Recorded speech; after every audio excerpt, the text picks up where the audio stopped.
नमस्कार दर्शकों, मैं अभिषेक शर्मा आपका हार्दिक स्वागत करता हूं हमारे ख़ास कार्यक्रम शख्सियत में। शख्सियत जो आधारित है उन व्यक्तियों के ऊपर जिन्होंने अपनी ज़िंदगी में कई बड़े मुकाम हासिल किए, कई बड़ी सफलताएं पाई। ऐसी एक ख़ास शख्सियत आज हमारे चैनल के माध्यम से हमसे जुड़ रही है। वो शख्सियत हैं squadron leader A.K. Singh, director of MPS group of institution. जी हाँ, स्क्वाड्रन लीडर A.K. सिंह, जिन्होंने हमारे चैनल के माध्यम से अपनी सफलता की कहानी हमें बताई। तो आइए देखते हैं क्या कहा स्क्वाड्रन लीडर A.K. सिंह ने हमारे चैनल के माध्यम से।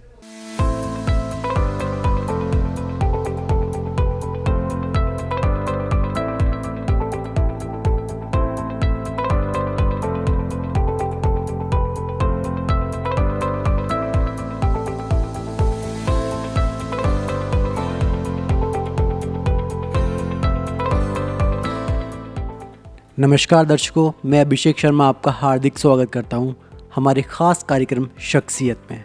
शख्सियत जो आधारित है एक ऐसे व्यक्तियों के ऊपर जिन्होंने अपनी ज़िंदगी में कई मुकाम हासिल किए। तो आज ऐसी एक शख्सियत हमारे साथ हमारे बीच में है, squadron leader mister A.K. Singh, MPS group के डायरेक्टर।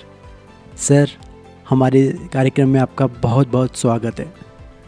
बहुत बहुत धन्यवाद अभिषेक जी, और मैं भी आप लोगों का बहुत स्वागत करता हूँ। धन्यवाद सर। सर, मेरा सवाल आपसे ये है कि एक स्क्वाड्रन लीडर बनने के बाद शिक्षा के क्षेत्र में आना, आपने ये कैसे सोचा? जैसा कि आप जानते हैं कि मैं भारतीय वायुसेना, जो कि विश्व की चौथी सबसे बड़ी और सबसे सशक्त वायुसेना है, उसमें मैंने अपनी सेवाएं 15 साल दी।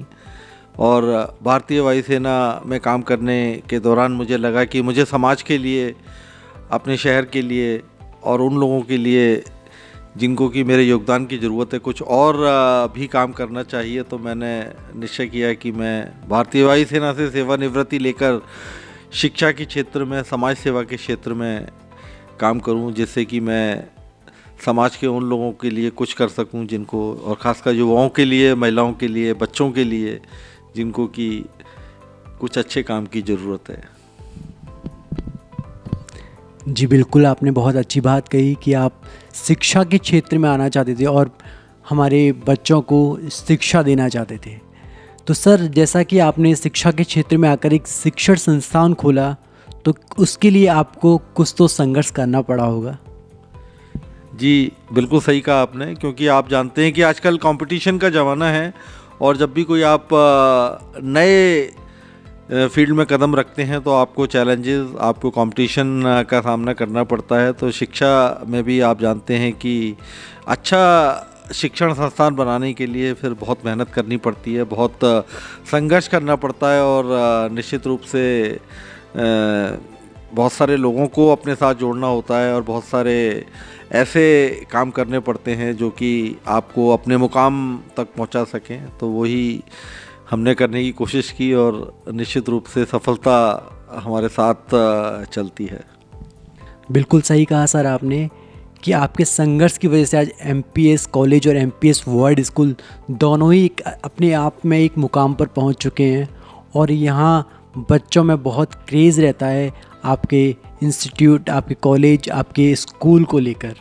सर, मेरा आपसे अगला सवाल ये है कि कोविड की वजह से जिस तरह ऑनलाइन क्लासेस स्टार्ट हुई, जिस तरह ऑनलाइन क्लासेस का एक चलन स्टार्ट हुआ, क्या एक अच्छा विकल्प है शिक्षा के लिए? देखिए, ऑनलाइन एजुकेशन या वर्चुअल एजुकेशन विकल्प तो है, लेकिन बहुत अच्छा विकल्प है ये मैं नहीं कहूँगा, क्योंकि ऑनलाइन एजुकेशन जो होती है उसकी कुछ खामियां हैं। जैसे कि बच्चे को घर में बैठ के पढ़ना पड़ता है, वो बच्चा क्योंकि स्कूल में नहीं आता तो अपने दोस्तों से, अपने टीचर से, अपने सहपाठियों से और बहुत सारे लोगों से नहीं मिल पाता, तो निश्चित रूप से एक बहुत ही, और फिर स्कूल में एक इंफ्रास्ट्रक्चर होता है, एक प्लेग्राउंड होता है, लैब्स होती हैं, लाइब्रेरी होती है और बहुत सारी ऐसी चीज़ें होती है जहाँ वो पूरा एक जैसे कहते हैं पूरा एक एनवायरनमेंट होता है।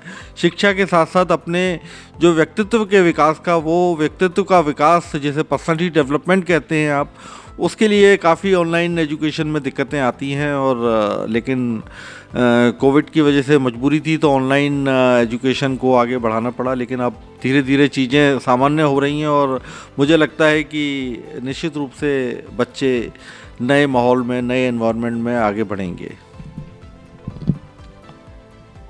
जी बिल्कुल, ऑनलाइन क्लासेस की वजह से बच्चों की पर्सनली डेवलपमेंट रुक जाती है, जो कि वो ऑफलाइन क्लासेस में ही ले पाते हैं। सर, मेरा सवाल आपसे ये है कि क्या लगता है आपको अभी भी शिक्षा के क्षेत्र में कुछ बदलाव ज़रूरी हैं? जी, बदलाव ज़रूरी हैं और बदलाव हो भी रहे हैं। जैसा कि आप जानते हैं कि इसी साल भारत सरकार ने न्यू एजुकेशन पॉलिसी, जिसमें कि एक बहुत बड़ा बदलाव किया गया है और स्कूली शिक्षा और जो उच्च शिक्षा है, जो कॉलेज एजुकेशन है, उसको एक तरह से मिलाने का प्रयास किया गया है और जो वोकेशनल एजुकेशन है, जैसे कहते हैं कि प्रोफेशनल एजुकेशन, उसके ऊपर बहुत जोर दिया जा रहा है और ऐसे कोर्सेस जो कि बच्चों को रोज़गार की तरफ, जॉब की तरफ, करियर की तरफ ले जा सकते हैं, उन कोर्सेस को भी बढ़ावा दिया जा रहा है। तो मुझे लगता है कि शिक्षा के क्षेत्र में और एक और बदलाव जो हम देख रहे हैं वो ये है कि डिजिटल एजुकेशन, जिसे कहते हैं कि टेक्निकल, जो आजकल टेक्नोलॉजी का ज़माना है, टेक्नोलॉजी की बहुत ज़्यादा ज़रूरत है समाज को और पूरे छात्रों को, तो उस एजुकेशन पर बहुत जोर दिया जा रहा है और मुझे लगता है कि अब आगे जैसे जैसे भारत आगे बढ़ेगा, भारत के बच्चे विश्व में अपना नाम करेंगे, क्योंकि भारत के संस्थान उनको वो सब दे रहे हैं जो कि आज के नए युग में उनको ज़रूरत है। तो सर, क्या आप भी इन बदलाव की तैयारियां कर चुके हैं? क्या आप भी बिल्कुल तैयार हैं इन बदलाव को लाने के लिए?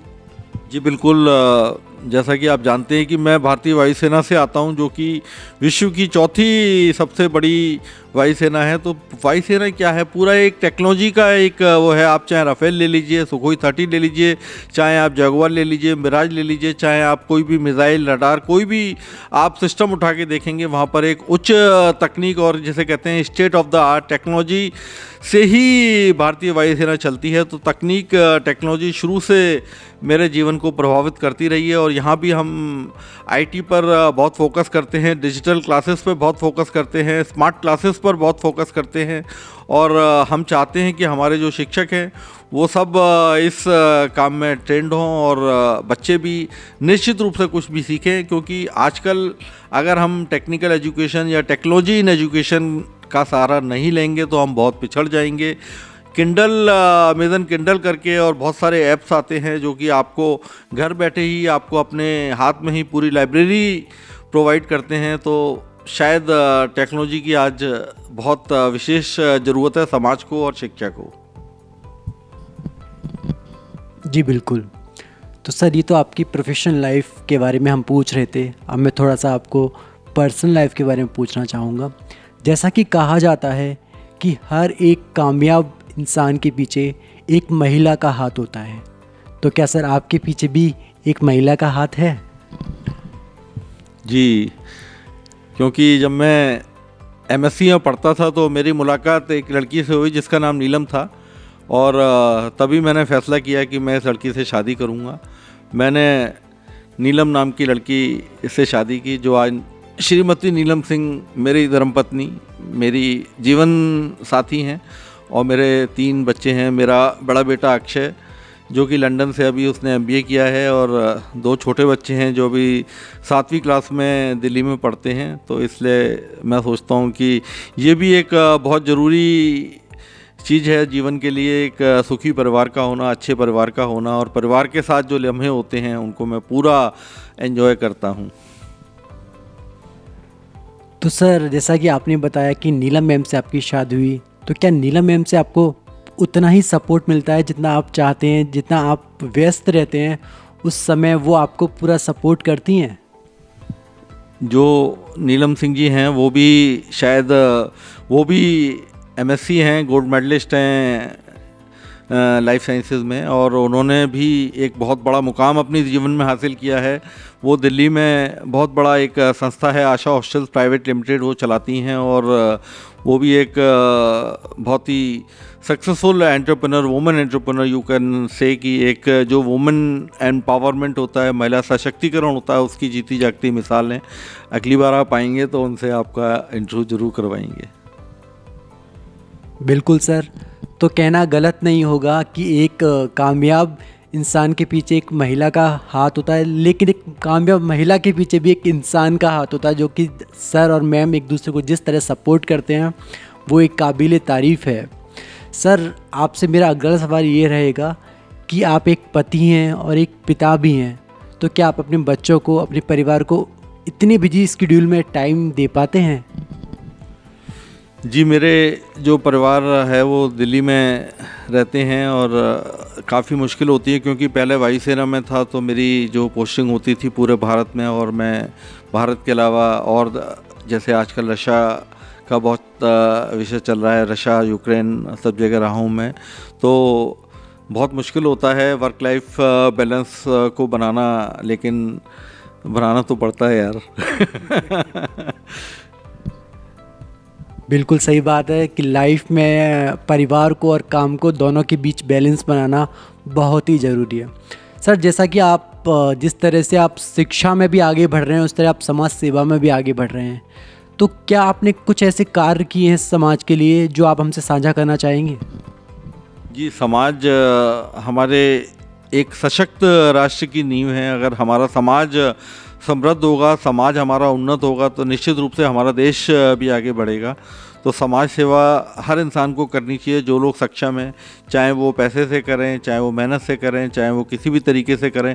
हम लोग भी बहुत सारे ऐसे इनिशिएटिव्स चलाते हैं, जैसे कि एक स्कीम चलाते हैं सिंगल गर्ल चाइल्ड, जिसमें कि हम जो सिंगल गर्ल्स होती हैं उनको हम फ्री एजुकेशन प्रोवाइड करते हैं। इसके अलावा हम बच्चों के लिए, गरीब बच्चों के लिए ऐसी काफ़ी स्कीम्स चलाते हैं कि उनकी एजुकेशन को फंडिंग करें। कई ऐसी जो शहर में एक जैसे कहते हैं कि गरीबों को जो भोजन सेवा है, खाने की सेवा है, उसमें भी मैं काफ़ी कंट्रीब्यूट करता हूँ। इस तरह से बहुत सारी लड़कियों की शादियाँ हैं, इस तरह से बहुत सारे वेंचर्स हैं जिनको एक ऐसे इंडिया ड्रीम्स फाउंडेशन करके एक संस्था है जिसको कि जो कि स्लम्स में जाकर बच्चों के लिए काम करती है, शिक्षा के लिए काम करती है, उनके साथ भी मैं जुड़ा हुआ हूँ। तो ऐसी बहुत सारी संस्था हैं जिनसे हम जुड़े हुए हैं, जिनके साथ निरंतर कोशिश करते हैं कि हम समाज के उस वर्ग को जिनको कि कोई दिक्कत रही है या वो उतना नहीं उठ पाए, तो उनको उठाने का काम हमें करना चाहिए।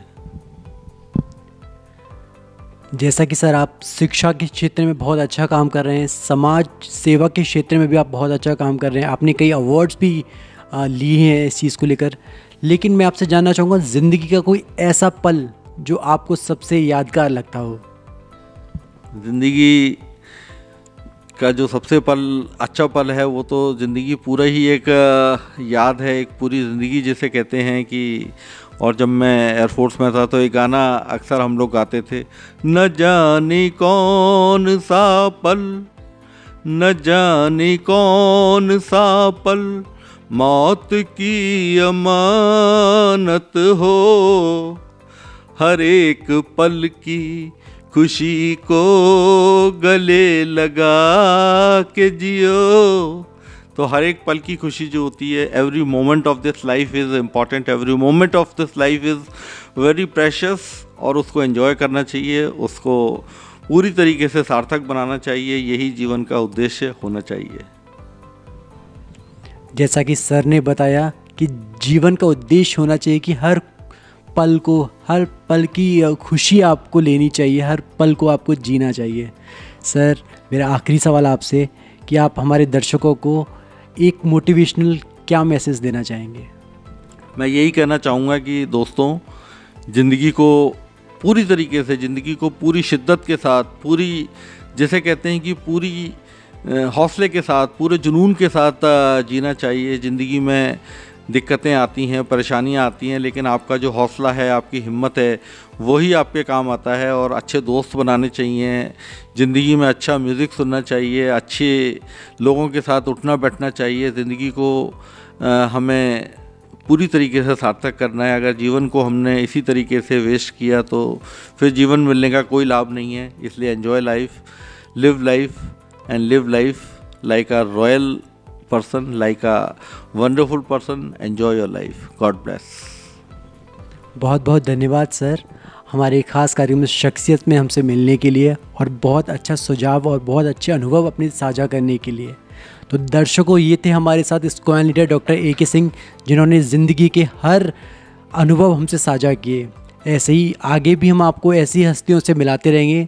तब तक के लिए धन्यवाद।